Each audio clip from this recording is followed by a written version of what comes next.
Hi friends, do you want to make some banana walnut muffins that are vegan friendly with me? Then great, let's hang out and make those muffins. These are super delicious. I think that they can rival the best banana bread out there, and they're really, really easy to make. So if you haven't done a lot of vegan baking, this is a really good one to try. So today we have a couple of things that we're going to need to get started.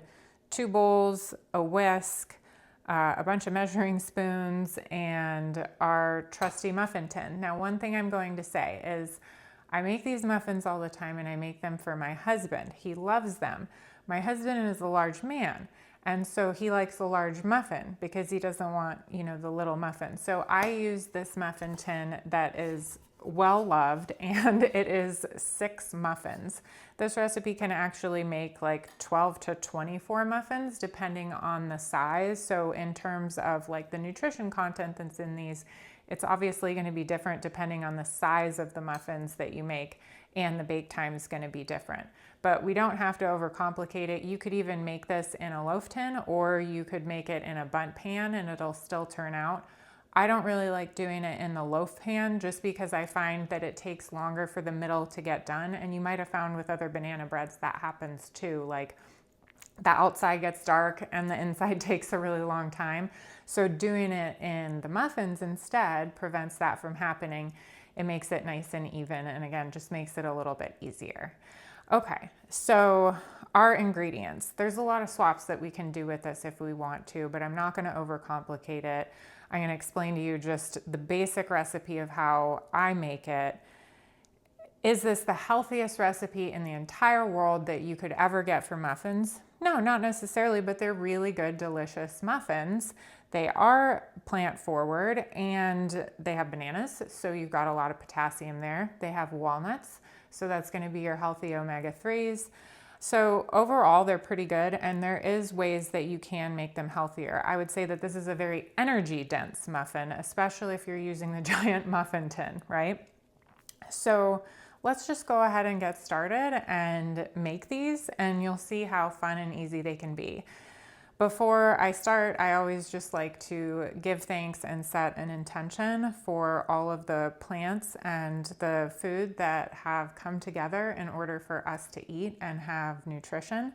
It's really important for me just to be grateful of the fact that I have all of this food available to me, and also that I'm taking some time to be able to make something homemade and doing a good job of putting my own food together. And I think that that's a privilege. So I'm really excited to do that today with you.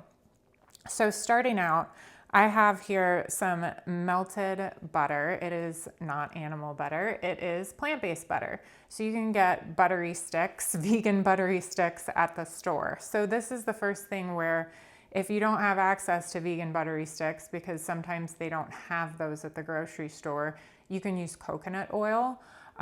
You could use canola oil. A lot of oils are going to act pretty similar in these muffins. It's not going to make a huge difference. What I'll say is if you use coconut oil, it can be a little bit more dense. And also that coconut flavor is going to be in the muffin. So if you don't like that very much, then the reason the buttery sticks work pretty well is because it does have a butter flavor to it. So this is just half a cup. I stuck it in the microwave for about 30 seconds and that melted it. So that's what we have here. So start out with your butter alternative, and we're gonna go ahead and put that into our bowl. So with the melted butter, I am going to put about 3/4 of a cup of sugar. In the recipe, I put organic unrefined sugar. You can see what my sugar looks like here. It could look a little bit different than the sugar that you normally buy. So, there's the whole bone char thing with commercially processed sugar. So technically, if you're vegan, then commercial sugar is not going to meet that requirement. So this is slightly less refined. Health-wise, does it make a huge impact? I mean, this is still white sugar, right? But this is the one that I buy, and it's organic and it works pretty well. Here's the thing, the grains are a little bit bigger. So if you have a recipe that calls for like castor sugar or something that's refined, you're going to want to take this and maybe put it in my favorite tool, which is the coffee grinder or spice grinder, so that way it blends it up a little bit more, and then you get that smoother consistency. But for this recipe, it doesn't matter. So we're just going to drop it into the butter. All right. So with these two things together, I'm going to take my whisk. This is the other thing where if you have a mixer, you can totally use a mixer to do this whole thing.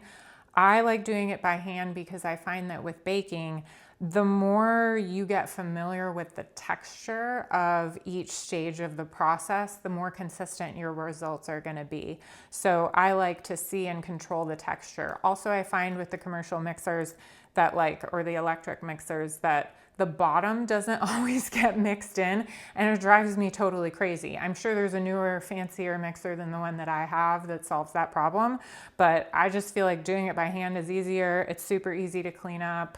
So I just do it with bowls and it works out for me. So we're gonna whisk the sugar and the butter together. Now, this doesn't have to be into your super fluffy creaming them together, right? We melted this, we didn't leave it just room temperature. And so it doesn't need to be super fluffy, but having a little bit of aeration really helps, especially since they're vegan and we're not using eggs. So I'm gonna whisk this for about 30 to 45 seconds, and it's a good arm workout too.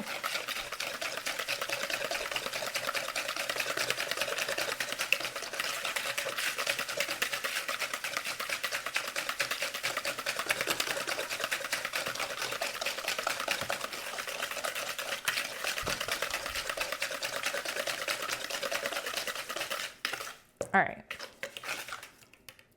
I didn't even count, but that looks pretty good. This is about what it should look like. So now with these two ingredients, we're gonna go ahead and we're gonna add in the bananas. So I say 3 medium bananas. This is where also, what is a medium banana? There's a joke in a movie about that. I think medium carrots or something. So who knows, right? These are the ones that I have available. These are ripe. So with bananas, health-wise, a lot of people like to eat kind of slightly unripe bananas because they have more prebiotic fiber, which is good for digestion. The riper they are, the more natural sugars there are. So going back to some of the swaps and the amounts of things and why this can vary, if you don't want to use straight up sugar, you can use coconut sugar. You could also use maple syrup for this recipe. What I'll say is that that's going to change the moisture content a little bit. So if you do something like maple syrup, then the plant milk that you're using in this recipe, you're going to reduce it a little bit. That's also with your bananas as well. I call this about a medium banana, but you could have, sometimes at the store, they're so big. So, it might be that you use 2 larger bananas or 4 smaller bananas, and the volume is going to change a little bit and the composition. So that's where, again, with the plant milk, you might need a little bit less, just depending on the size of your bananas. But you don't really want to use the more green bananas for these because they're not going to taste as good. If you want that real banana-y flavor, you need ones that were kind of ripe. At some grocery stores, it's pretty cool. They actually have a section of baking bananas, and they cost half what the regular bananas cost, which is pretty cool. And you can throw them in the freezer and then let them thaw and use them. And also frozen bananas are good for so many other things. You can make banana ice cream. You can put them in smoothies, whatever you want to do with them. So, if you want to save a buck, then you can get the baking bananas or let them kind of naturally ripen. But you're going to want them to be pretty soft. Spilling all over. I'm going to go ahead and throw these away. And now, again, this is where if you don't have the patience that I do and don't really feel like it, mashing the bananas by hand might not seem as fun. And also, I know especially if you have kids, some people are really texture is really, really important, right? I like to have, and my husband likes to have, little kind of bits of banana. It's like a point of interest in your muffin. So we do it this way and leave little chunks in there so that way you come across them. If you're not into that and you're like, I want my muffin to be uniform in texture, then blending these up or using an electric mixer or spending a little bit more time with your whisk is going to be your friend. But that's also why the softer bananas are really going to help. So I'm going to go ahead and mash these to the point where we like them. And it's kind of, I don't know, it seems a little bit more homemade too if you have them all mashed up. Like nobody can argue that you made these yourself if they're all mashed up rather than being something like a commercial muffin where everything's all blended together and half the time you're not even getting real bananas, right? I really like bananas. I do know some people have a difficult time digesting them. If you eat too many of them, you'll probably get constipated. So that being said, if you had diarrhea, then bananas would be a really good idea. It's probably gross to be talking about that while we're making these muffins, so you can just forget that I said that. But still, balancing digestion. I just know some people, especially on an empty stomach in the morning, bananas aren't the best thing. So having it incorporated into something like this, it can offset that, right? Or bananas might not be for you, but hopefully if you're making these, bananas are for you. Just something to kind of keep in mind. I just work with so many people with sensitive digestion. You know, there is a boundness to why someone might be sensitive to bananas, and there's a whole host of reasons why that can be, but just know that it's a pretty fiber-dense fruit. It's kind of a special fruit. Some people think that aliens brought bananas to us, but that's a whole different story. It would be kind of cool if they did. It's a pretty unique fruit. I don't, other than the plantain, there's not a whole lot of other banana-like fruits out there. But now that we've gone that direction, this looks ready to me. So you can see I have little chunks. It's gooey and slimy. So why don't we need eggs? Because bananas are gooey and slimy. And so this gooey and sliminess, just like a raw egg is gooey and slimy, you don't need an egg replacer. You don't need anything artificial. Your banana is gonna serve as your egg. That's kind of cool, right? So I don't really like using egg replacers. I don't like using a lot of artificial things. So to me, this is a really good way to go. And it's just kind of a happy accident that the banana has this viscosity, and you don't need to have eggs in it, which is great, because also, since we're talking about cost with the bananas, eggs are kind of expensive right now, right? Okay, so this is everything for our wet ingredients except for the vanilla, and I would say put about a teaspoon of vanilla to taste. You could also do almond extract in here, and that would probably taste pretty good. But I'm gonna do a teaspoon here. And then we're gonna put this over to the side. Oops. That's gross. Should I edit that out, that fell in there? I'm not sure. Maybe not. So we mix that in. So now we have this. So before I do the dry ingredients, I'm just gonna go ahead and grease my muffin tin so that way it's ready to go. So I'm using coconut oil. Like I mentioned, if you don't like the coconut flavor, it's not great. You don't notice it as much if you're just using it to grease the tin. I don't like those cooking sprays. So first of all, when you spray them, have you ever coughed because you spray it and you get it in your face? There's some more natural ones now that are like just coconut oil or just olive oil. I still am just not a fan. I find that you use way more than you really need to. And I don't know, I don't trust the quality of those things. So with this, I know what I'm getting. You don't need too much of it. It's pretty easy. Honestly, if you had palm oil or if you're a Crisco person, use that instead. I don't know, it's a little bit more natural. I do know that when I was in high altitude, you want to grease and flour. when I was doing high altitude baking, I found that if I didn't put flour in my tins, they always would end up sticking. So I don't find that that's an issue now. And with this recipe, it's a pretty moist recipe. You don't really need to do anything more than just grease them. But if you found for you, if you're like, man, every time I try to bake, it sticks to the tin. One, you could be trying to pull it out too early. If it's really hot, then it tends to stick. But also try adding a little bit of flour, and that might help you out.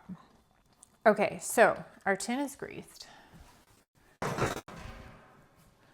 Moving this to the side, and now we're gonna mix our dry ingredients together.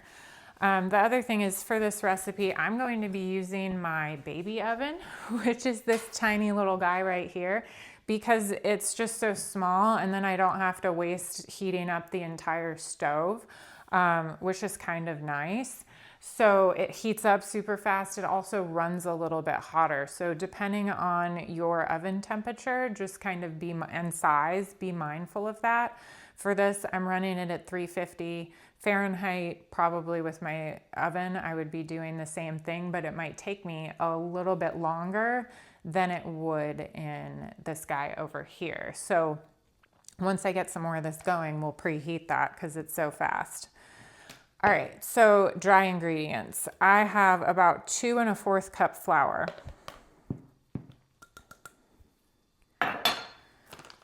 Baking soda, we're gonna do 1/4 teaspoon. And this is also where I've noticed with vegan baking in particular that you usually need less baking soda. And I could probably look it up for you, or you can look it up as to why chemically that might be, but baking soda spreads things out. For some reason, I find that when you're doing vegan baking, it tends to spread out a little bit more. So 1/4 teaspoon is probably less than you would see normally in a muffin recipe of this size. Now for baking powder, I tend to use a little bit more. So we're gonna use a full teaspoon. And that also, I think, has to do with the fact that we're not using eggs. Probably, now that I'm saying this, both of the reason is probably because of the lack of eggs. So the banana behaves as a binder, but it doesn't do everything that an egg would do. Some of that lift that you would get from using eggs would definitely add to it, I think. So that's why. Stumbling a little bit because I'm not entirely sure, and I don't like to give inaccurate facts, but I'm pretty sure that that's the case. Either way, this ratio has not really failed me, and I get better results. Now we're doing cinnamon. We're gonna do a full teaspoon of cinnamon, maybe plus. And if you want to, you can get fancy with this. I love spices, especially digestive spices, which are those warming spices. So you could add a little bit of nutmeg and ginger to this and make it a little bit more complex. My husband just likes cinnamon, so we're going with that. And then we're gonna do 1/2 teaspoon of salt. I use sea salt or real salt. You know, it has a little bit. This one has like little grains in it, which is nice. It's unrefined and it has a really good taste to it. It does not have iodine in it. And that's something that's been happening a lot too, is some people are finding that they're actually low in iodine because we don't really use iodized salt anymore. And we don't naturally eat a lot of foods, especially in America, that have a lot of iodine, unless you're big on seaweed. Anyways, so we have all of our dry ingredients here. I'm gonna take the same whisk, and you could definitely do this in the other order, right? Do your dry ingredients first, but I'm gonna just take that same whisk. I'm gonna stick it in.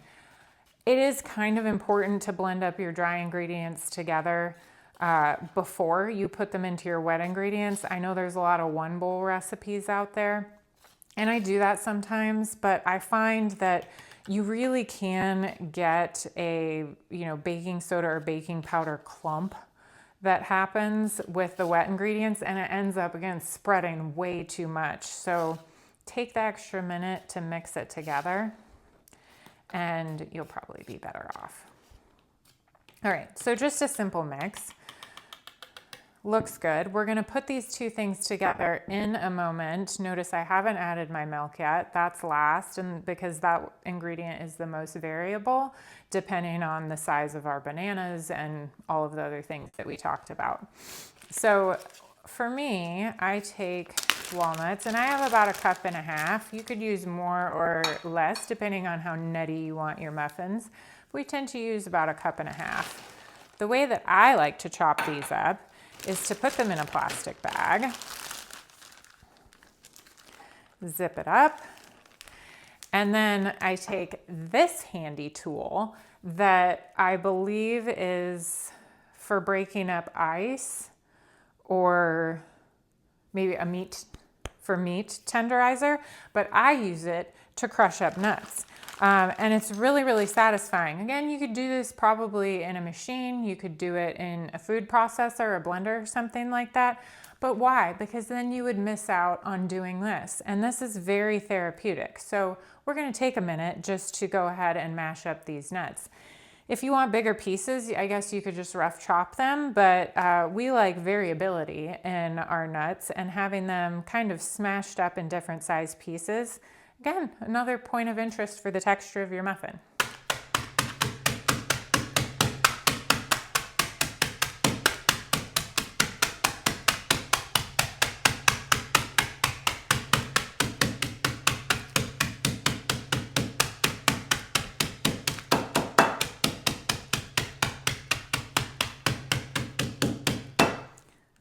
Fun, and it looks great.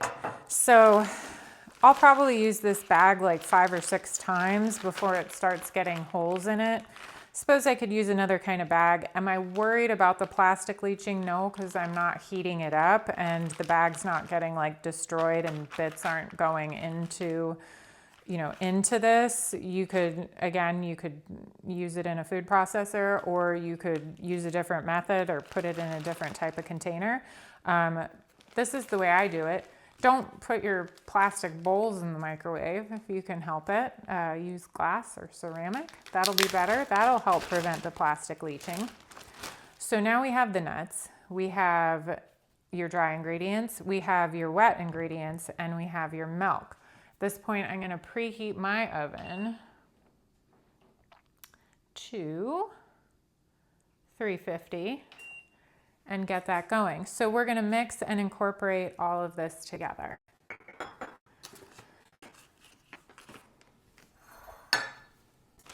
This part I do think matters a little bit.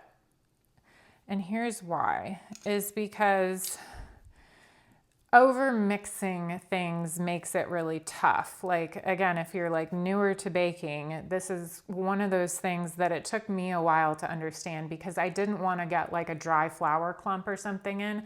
And so I was always over mixing everything, but it just like, it ended up really kind of tough. And so this is really helpful, is to not over mix. I put the flour in, then I put the nuts on top. And the nuts kind of get coated in the flour a little bit, and it helps them distribute more evenly in the batter, which is really nice. But it also helps prevent you from over mixing it. We're gonna add in the milk, which I'm using almond milk. Again, you could use pretty much any milk alternative in this, and it's going to turn out about the same. The one that I use does not have any thickeners in it because I don't like to use thickeners. Now you'll see this is, look, it's like dry. It's almost like cookie dough. So we start adding our milk. I'm doing about half of what I have here, and I think I put 2/3 of a cup. But it's going to be different depending on the size of your bananas, etc. Maybe you didn't measure your flour perfectly. All of this you have to take into consideration. So now look at what's happening. You have kind of milk on the top and you have thick on the bottom. This is probably enough milk. So yeah, I ended up using 2/3 of a cup. Texture. This is what I'm talking about. Like, this is kind of like thick cake batter, and that's what you're going for. You can thin it out quite a bit more and you're still going to end up with a muffin. That's what I mean. Like, you can't really screw these up too much. You're going to end up with a muffin, and they're going to taste really good because all these ingredients taste really good together. So if you wanted to, you could thin this out a little bit more. This is the texture that I like to go for if you want that like banana bread rather than like a light and fluffy blueberry muffin. So I'm going to grab my tin and we're going to go ahead and fill this up. Like I said, I'm doing these jumbo muffins. Now, there's nothing wrong with jumbo muffins. They're great. It's probably 550 or 600 calories for each one of these if we're just doing it in 6. If you were doing it in like 12 to 14, it's probably a little over 200 calories a muffin. So take that into consideration. These aren't super high protein, and that's something we can talk about once we throw these in the oven.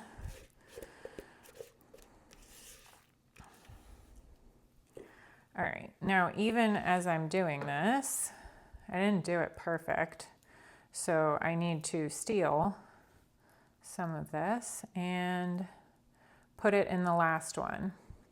The other thing that you're going to notice is I filled these guys all the way to the top. With traditional muffins, oftentimes you do like 2/3. These I find you can fill them all the way up. They're going to create a nice little crown, but you're not going to end up spilling over. So these guys are going in the oven. And my timer is going to go on for just over 30 minutes.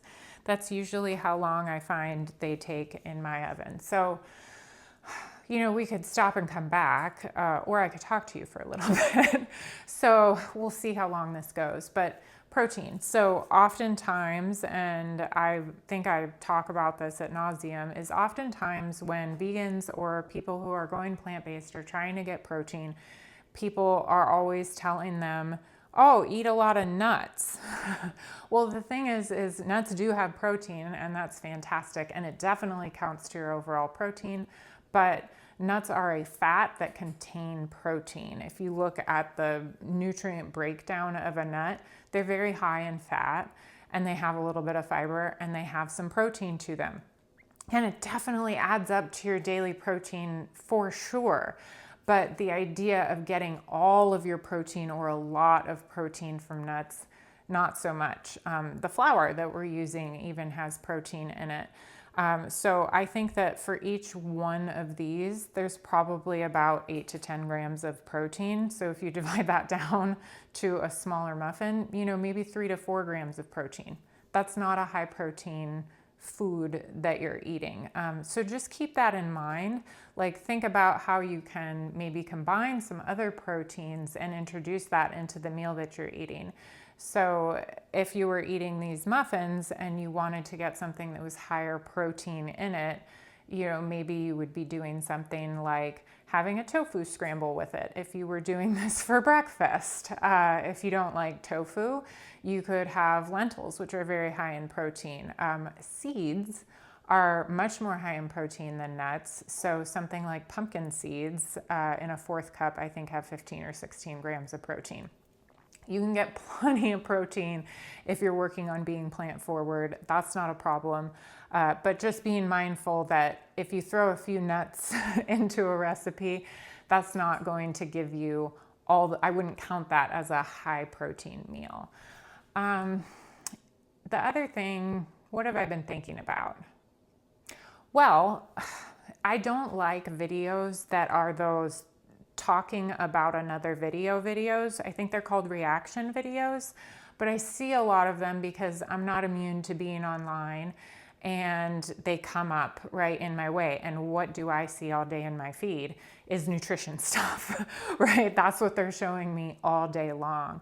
And I've written blog articles about this.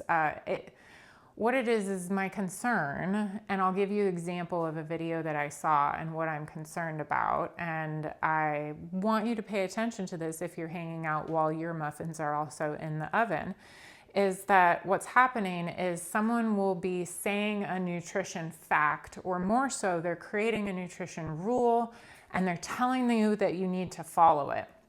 Sometimes this person's an expert, sometimes they're not an expert. And then what happens is you're watching that video and then the other person comes on who generally is an expert, or they claim to be an expert, or they're in a certain profession, and they tell you why that person is wrong. And those are the videos that are going on right now. So the most recent one that I saw is a video of someone saying, don't drink water around your meals. This is the rule that she was creating. So if you drink a lot of water around your meal, then you're diluting your stomach acid and you're making it so that you can't break down your food properly. And this is the root cause of all digestive issues. So that's her video. And then scan out, a nutritionist comes on and explains the science behind the pH in your stomach, and how it would take, I think he said something like, oh, it would actually take like drinking 9 8-ounce glasses of water to dilute your stomach acid by 1 pH, which is what you would need to do in order to actually have an impact. So he's kind of saying that it doesn't matter using the science. Here's the thing, is that every single body is different. We have bio-individuality, and some people naturally have low stomach acid, some people don't. Some people have issues with feeling really full or bloated, stretching out their stomach. People have issues with acid reflux. I could go on and on to all the different things that happen with people as to why drinking water with your meal could impact you or could not impact you. But the challenge that I'm seeing is that someone will come to me and they will say, oh my gosh, my stomach hurts every time I eat, like I'm having all of these problems. And if we talked about this specific topic, they would say, well, I saw this video and it said that it doesn't really matter if you're drinking water around your meals or not. And so I've just been doing that, but I find that I feel like crap with every single one of my meals. And I say, okay, we take a look at it, we go through all of the things, and maybe this person has low stomach acid, maybe not. But harmless to try, hey, since you started drinking water with your meals again, let's dial that back. Get rid of the water during your meals and see how you feel. Lo and behold, they feel great. They feel much better, because for that individual person, the dilution with the water, and again, a bunch of other factors that could be going on with their digestion, did cause an impact. And that's the thing that I think is the most important, is how you feel. Following that rule is more important than the science behind the rule. Now, we could say, hey, if you slowly were eating something that was not healthy for you and you were giving yourself a little bit of that every day for a really long time, could it have a cumulative effect and could it hurt you in the long run? Sure, absolutely. But the opposite of that rule is not really true, in that if you're eating something and it makes you feel bad, you're not getting any benefits from that. Like short or long term, there's not going to be benefits from that. Like any benefits you think you might derive from doing something that makes you physically feel bad, it's just not going to be there. And I know there's some people that have like short-term goals. I usually use the example of a bodybuilder, where maybe they're doing things in order to create massive amounts of gain in a short amount of time, and it might be uncomfortable to do that. I am not promoting that. I'm just saying that there are situations where that might be the case.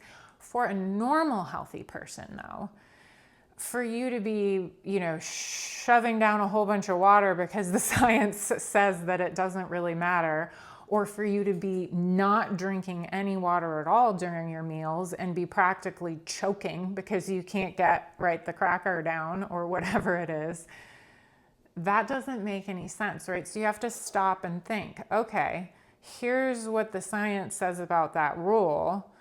Not a good idea to go run around perpetuating either one of those things as a truth, but just knowing and understanding, hey, sometimes the liquids, especially water that we're taking in during our meals, can have an impact on how we digest our food and the acid levels inside of our stomach. Even if scientifically our stomach is going to be bringing more acid in and the water is going to be extracted out, it could be that following that simple rule makes you feel a whole lot better, or adding a little bit of water into your meal makes you feel a whole lot better. So that's just something that I think, like, taking charge of your own health and starting to connect with your body. Think about how your body feels before, after, during, around a meal, and you're going to be a lot better off than following any of this advice. And there's so many things that are like the 10 things that you have to eat and the 10 food rules to follow and everything. How many things can you keep in your head? Now nobody even needs to memorize phone numbers anymore, but there's a reason why they were, 7 digits long, is because we can't remember that many things at once. So your knowledge of what works for you and nutritional knowledge is going to layer on over time. But if you just run around chasing whatever the latest trend is, or whatever the coolest, best looking person on social media is saying, you're probably going to end up in a worse situation, than you started out with. So I really believe in intuitive eating and seasonal eating. A lot of what I do is rooted in ancient practices like Ayurveda.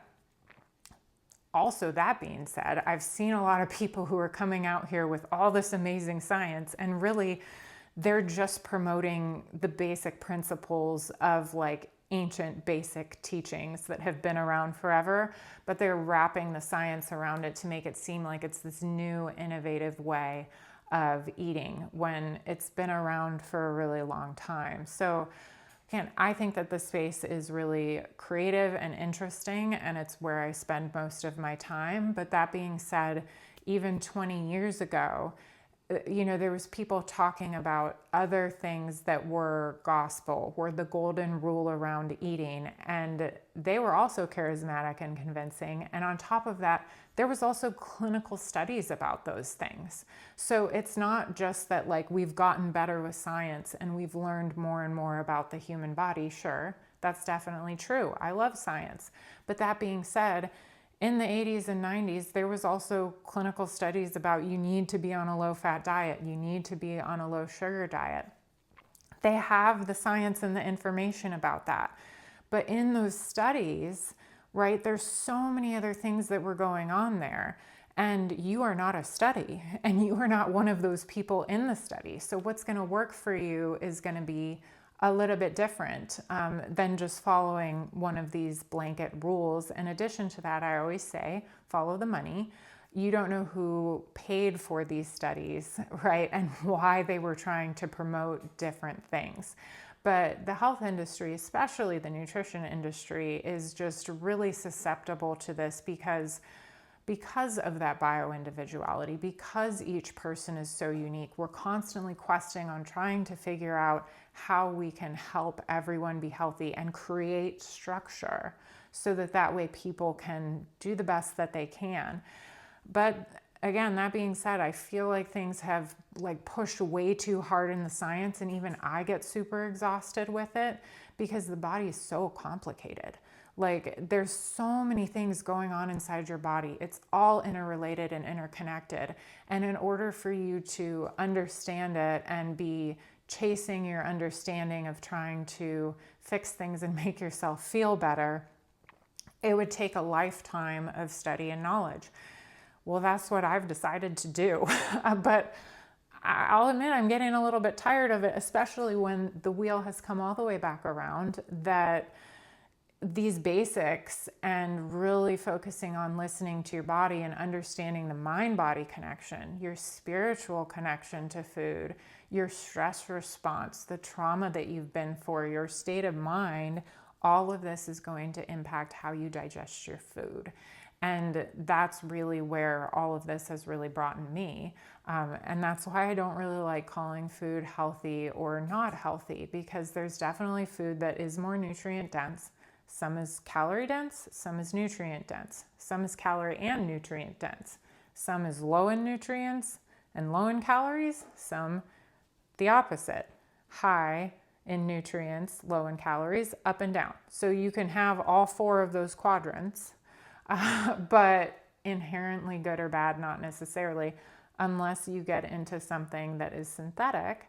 And that's where the body starts seeing these synthetic things not as food, and it has a hard time pulling the nutrients out of it because it's working on pushing out the toxins that you're getting from these synthetic foods. It's like, I don't know what to do with this. Oh, there's a little vitamin C in it. Okay, I guess I can use that. But also this other thing that's attached to it is making me bloated and I can't use it for energy. So then I have this big mess in my stomach. So that's where it's gotten really complicated and people have started to have these chronic issues. The other thing is the vitamin chasing, right? So, I see videos over and over again that are like, you need these vitamins right now, and you're definitely low in this very specific vitamin, and that's causing 100% of your problems. And if you just take this one vitamin, this one probiotic, this one whatever it is, you're going to feel a million times better.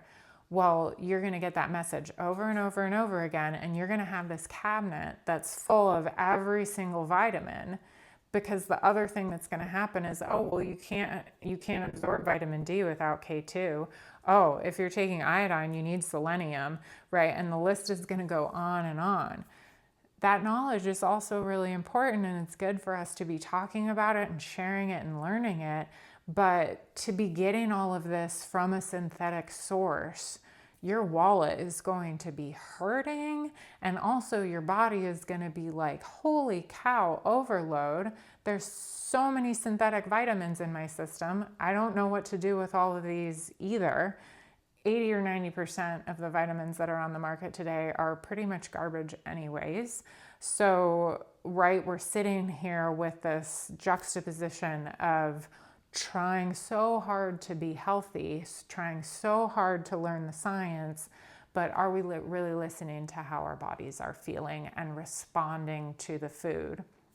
So for someone who's tried everything, I would say, starting with the nervous system regulation, starting with looking at a map of where you are with your life and what other things are contributing to you being in a state that is really uncomfortable, and then working on that relationship with food. And that's what I do, is focusing on how do we heal the relationship with food? How do we get your body in a state where you feel safe and confident and comfortable? And then let's look at how we can teach you to take those cues, listen to those cues, and figure out the foods that work the best for your body. And it's going to be different for everyone, not just from person to person, but from day to day or season to season. Like the things that work for me and work for my digestion in the winter, they don't work in the summer. They just don't. I live somewhere where the seasons are really extreme. The availability of the food is very different all year round. And so not only is that kind of a cue that I need to be eating differently, but also my digestion just completely changes. So I'm someone who doesn't eat salad in the winter at all. I don't eat any salad in the winter because that cold vegetables don't do well in my body. In the summertime, I enjoy salad. It works great. And I do really well with it. But I notice it's not like there's a hard cutoff line, but I notice as the weather starts to change, I start to have irritability in my digestion because of that. And so for me to say like, I'm eating salad every day for the rest of my life because salad works for me, that's not listening to what's going on in my body. Or to say, well, salad's really healthy and you have to eat a lot of leafy green vegetables in order to be healthy. It's also not a hard and fast rule. There's so many other vegetables out there where you can get the nutrients and the vitamins that you need, and having some of that variety is good. Even though we're creatures of routine and habit, switching it up a little bit, just like in the last video I did, like the quinoa breakfast porridge, different than doing oatmeal, giving your body a little bit of variety, a little bit different nutrients, see how you react to it, see if it feels good. Does it give you more energy? Was it fun to make? All of those things. And you'll build your own little profile and your own kind of library of what your body is from season to season. I don't know. That's just kind of the things that I'm thinking about at the moment. And that was about 15 minutes. So we have 15 more minutes on the muffin. I'm going to let these bake. We could talk about intuitive nutrition, but I feel like that's a whole other video, is thinking about what really is intuitive nutrition, because I do see a lot out there that like, hey, slow down and be mindful with your food, and that will help you listen to your body. Slowing down and being mindful and mindfulness practice is a foundation of something that I do. It is not intuitive eating though. It is not what allows you to intuitive eat. And it is not, being mindful is not necessarily going to unlock your intuition. It's just a completely different thing. It complements one another. Absolutely. I'm someone who meditates for literally hours a day. So it is a good thing, but they are different. And that's something that I'm seeing over and over again. So if you're interested in kind of understanding my take on intuitive eating and how you can get to a point where not only with eating can you lead from your intuition, but also kind of in your everyday life, let me know. And I will do that, maybe while making muffins, maybe while making cake, maybe just while sitting in my treehouse. So that's that. We're gonna let these finish cooking. We're gonna take a look at them when they're done and go from there. All right, so our muffins are now done. I did the dishes while they were finishing. That was great. So how do we know that the muffins are done? When I use the baby oven, they get a little bit more golden on the top than they do in my regular oven. And that's just because of how close the heating element is. But definitely, first thing that you can do is you can see that they are golden brown on the top. When you push them, they kind of spring back. So that's a really good test. If you push them and the middle goes, then they're not done. They're still wet in the middle. You can totally grab a toothpick or a knife or something and you can stick it in there. If you pull it out and there's batter all over them, it means that they're not done. Those are just a few ways to test. You could do a temperature test. I think with bread, it's like 190 degrees Fahrenheit. That means the internal temperature is good. But I find that I do the bounce test, and if it's bouncing back on me, then it's good. If the tops are golden brown, it's good. I like to let these cool for at least 10-15 minutes inside of the tin. They do kind of continue to bake as well. So keep that in mind. If your muffins look like overdone, then you can flip them out right away and they won't kind of continue to cook.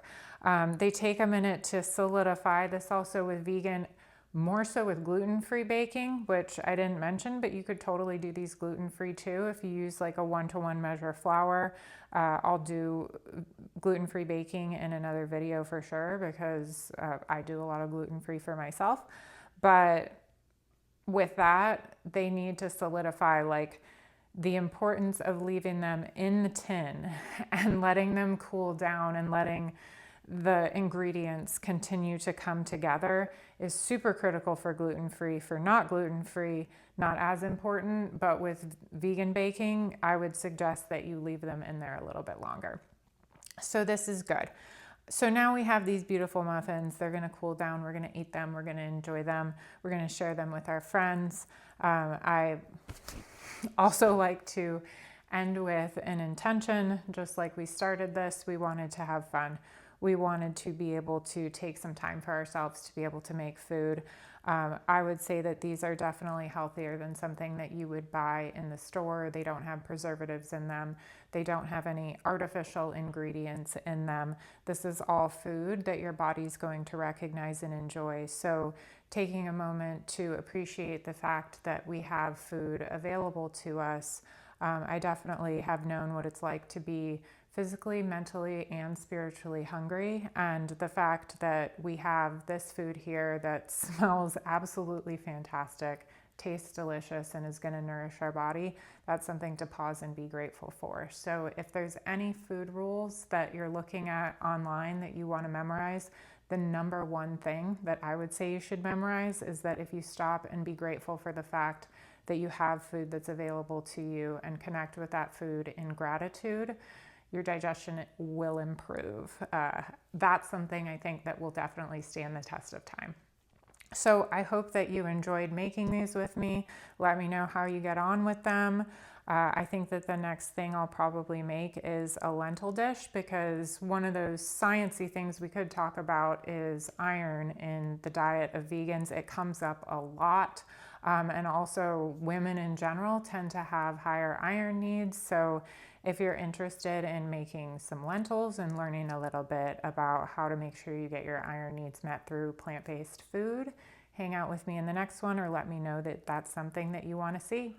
I hope you enjoy the muffins and have a great day. Bye, friends.